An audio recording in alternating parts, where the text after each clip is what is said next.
بسم اللہ الرحمن الرحیم رب اشرح لي صدري ويسر لي أمري واحلل عقدة من لساني يفقهوا قولي رب زدني علما۔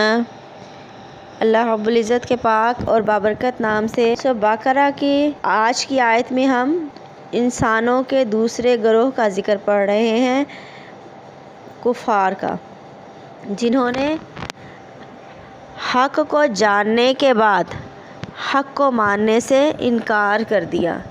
ان الذین کفروا سواء علیہم اانذرتہم ام لم تنذرہم لا یؤمنون۔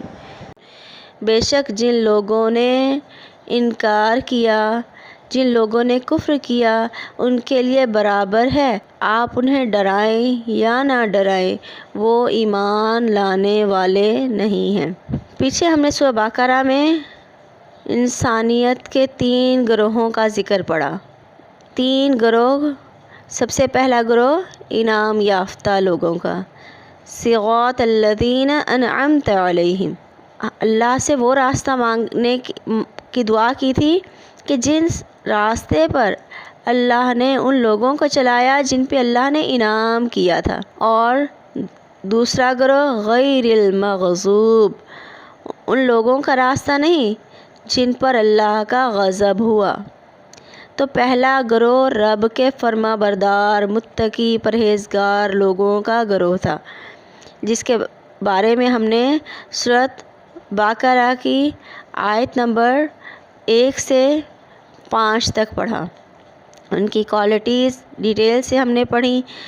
اب اس کے بعد سورۃ فاتحہ کے کنٹیکسٹ سے ہی جو دوسرا گروہ جس پر رب کا غضب ہوا، جس پر رب کی ناراضگی کا اظہار ہوا، اس گروہ نہ ماننے والے گروہوں کی یہاں پہ وضاحت کی جا رہی ہے۔ اللہ رب العزت فرماتے ہیں جن لوگوں نے انکار کیا، جن لوگوں نے کفر کیا۔ کفرہ کے اگر ہم لفظی معنی دیکھیں تو اس کا مطلب ہوتا ہے ڈھانپ دینا، چھپا دینا۔ عربی میں لیل کے لیے بھی کفرہ کا لفظ آیا، رات کے لیے، یعنی رات جو ہے دن کو اپنی آغوش میں چھپا لیتی ہے۔ اسی طرح فلاح کے لیے، فارمر، کسان کے لیے بھی کفرہ کا لفظ آیا، کیونکہ کسان بھی بیج کو زمین میں چھپا دیتا ہے تاکہ پرندے اس بیج کو نقصان نہ پہنچائیں۔ تو یہاں پہ جو کفر کا معنی آیا وہ لفظی نہیں، اصطلاحی معنی آیا، جن لوگوں نے ماننے سے انکار کر دیا، جو ہدایت اللہ رب العزت نے ان کی طرف بھیجی تھی انبیاء کے ذریعے سے، تو جن لوگوں نے اس ہدایت کو ماننے سے انکار کر دیا، اللہ رب العزت فرماتے ہیں ان کے لیے برابر ہے آپ انہیں ڈرائیں یا نہ ڈرائیں۔ مخاطب نبی ہیں، اللہ کے نبی، کہ آپ انہیں ڈرائیں یا نہ ڈرائیں، وہ ایمان لانے والے نہیں ہیں۔ لفظ یہاں پہ استعمال ہوا انذرتہم، آپ انہیں ڈرائیں یا نہ ڈرائیں۔ انذرا میں دیکھیں لفظ انذار ایسے ڈرانے کو کہتے ہیں جس میں خوف کی وجہ سے ڈرانا یا دھمکی کی وجہ سے ڈرانا نہ ہو، بلکہ شفقت کے ساتھ، محبت کے ساتھ کسی کو برے انجام سے ڈرانا۔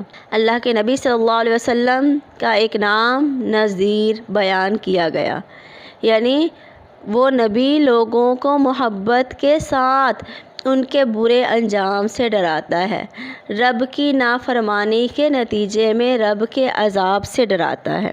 علامہ اقبال نے نبوت کو امومت یعنی ماں کی محبت، ممتا کے ساتھ تشبیہ دی ہے۔ جس طرح ماں بچے کو محبت کے ساتھ سمجھاتی ہے اور اسے دھمکاتی ہے کہ اگر اس نے یہ کام کیا، کسی نقصان دہ چیز کو ٹچ کیا تو اسے برے انجام کی طرف یہ چیز لے جائے گی۔ لیکن نبی کی نبوت میں ماں سے کئی درجے زیادہ محبت پائی جاتی ہے، جیسا کہ اللہ رب العزت قرآن پاک میں فرماتے ہیں لعلک باخع نفسک علی آثارہم، شاید کہ آپ ان کی محبت میں اپنے آپ کو ہلاک کر دیں گے کہ یہ ایمان کیوں نہیں لاتے۔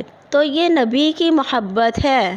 اسی طرح قرآن پاک میں ایک اور جگہ آیا کہ اللہ نے ایک نبی آپ کی طرف بھیجا جو آپ پر آپ کی جان سے بھی زیادہ شفقت کرنے والے ہیں، محبت کرنے والے ہیں۔ تو یہ نبی کی محبت ہے، نبی کی رحمت ہے کہ نبی انسانوں کو ان کے برے انجام سے ڈراتے ہیں اور انہیں رب کی فرما برداری کے راستے پر چلانے کی کوشش کرتے ہیں۔ تو اللہ رب العزت نے اسی بارے میں فرمایا کہ جن لوگوں نے انکار کر دیا اے نبی صلی اللہ علیہ وسلم، اب آپ ان کے غم میں گھلیے مت، آپ نے اپنا کام سر انجام دے دیا۔ اللہ رب العزت نے جیسے نبی صلی اللہ علیہ وسلم سے قرآن پاک میں ایک اور جگہ فرمایا اِنَّكَ لَا تَهْدِي مَنْ أَحْبَبْتَ وَلَكِنَّ اللَّهَ يَهْدِي مَنْ يَشَاءُ، کہ جس کو آپ چاہیں ہدایت نہیں دے سکتے، بلکہ ہدایت تو جس کو اللہ چاہتے ہیں اسی کو ہی ہدایت ملتی ہے۔ تو اس آیت میں ایک طرف نبی کو تسلی بھی دی جا رہی ہے کہ ان کے غم میں اپنے آپ کو مت گھلائیے، اگر یہ ایمان نہیں لاتے تو آپ کا کام صرف اللہ کا پیغام پہنچا دینا تھا، ہدایت دینا اللہ رب العزت کی ذمہ داری ہے۔ تو اللہ رب العزت سے دعا ہے کہ اللہ رب العزت ہمیں دل کی آنکھیں کھول کر اپنی نشانیوں پر غور و فکر کرنے کی توفیق عطا فرمائیں، تاکہ ہم رب کی زبان سے انکار کرنے والے اور عمل سے انکار کرنے سے بچ جائیں۔ آمین۔ وآخر دعوانا ان الحمد للہ رب العالمین۔